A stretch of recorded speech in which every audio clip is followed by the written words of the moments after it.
নতুন সরকারের দায়িত্ব নেয়ার পর থেকে সচিবালয়ে অফিস করছেন মন্ত্রী প্রতিমন্ত্রীরা। তারা বলছেন প্রশাসনিক সংস্কার, সুশাসন প্রতিষ্ঠা, দুর্নীতি দমন এবং জনকল্যাণমুখী উন্নয়নকে অগ্রাধিকার দিচ্ছে সরকার। এ নিয়ে আরো জানাতে সচিবালয় থেকে যোগ দিচ্ছেন সহকর্মী আল আমিন হোসেন।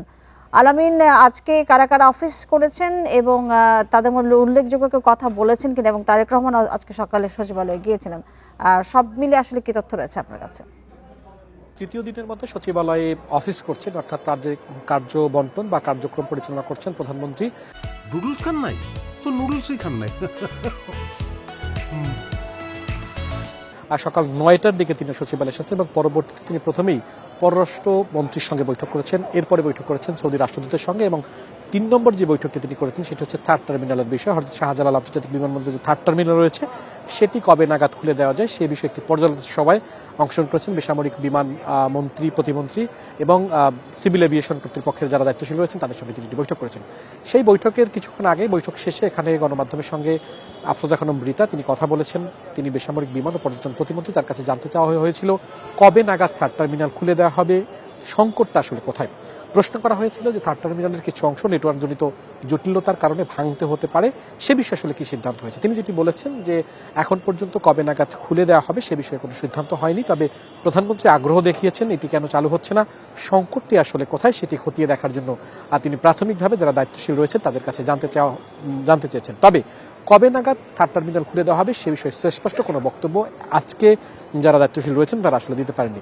এর বাইরে বিভিন্ন সবার, বিশেষ করে এখানে আমরা দেখেছি আইনমন্ত্রী, অর্থমন্ত্রী, অর্থ পরিকল্পনা মন্ত্রী আমির খসরু মাহমুদ চৌধুরী, অর্থ পরিকল্পনা প্রতিমন্ত্রী জুনায়েদ সাকি সহ আইনমন্ত্রী, সাবেক অ্যাটর্নি জেনারেল যিনি ছিলেন তিনি সহ অনেকেই আসলে আজকের এই যে বৈঠক সেই বৈঠকে অংশগ্রহণ করেছেন এবং তাদের কাছে জানতে চাওয়া হয়েছিল, বিশেষ করে বেসামরিক পর্যটন মন্ত্রীর কাছে জানতে চাওয়া হয়েছিল যে কি নিয়ে মূলত এর বাইরে আলোচনা হয়েছে মন্ত্রিসভায়, আর কি কি বিষয় নিয়ে আলোচনা হয়েছে।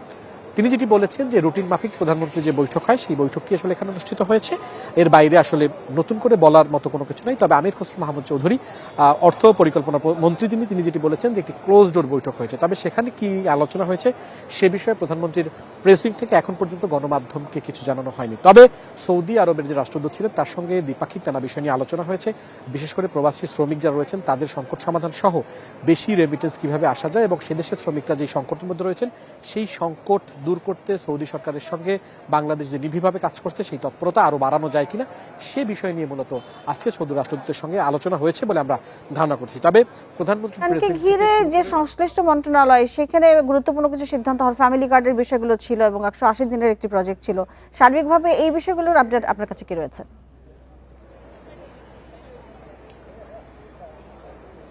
ফ্যামিলি কার্ড দেওয়ার বিষয়ে একটি কমিটি তারা ইতিমধ্যেই করে দেওয়া হয়েছে এবং সেই কমিটির প্রধান অর্থ পরিকল্পনা মন্ত্রী তিনি আসলে তাকে প্রধান করা হয়েছে সহ অন্যান্য আহ্বায়ক করা হয়েছে এবং এর বাইরে বিভিন্ন মন্ত্রণালয়ের মন্ত্রী, প্রতিমন্ত্রী সদস্য রয়েছেন। যেহেতু অর্থ পরিকল্পনা মন্ত্রী এবং প্রতিমন্ত্রী দুজনই আজকে এই সভায় অনুষ্ঠিত যে সভা সেখানে ছিলেন, নিশ্চয়ই সেখানে আসলে এ বিষয়ে আলোচনা হয়েছে।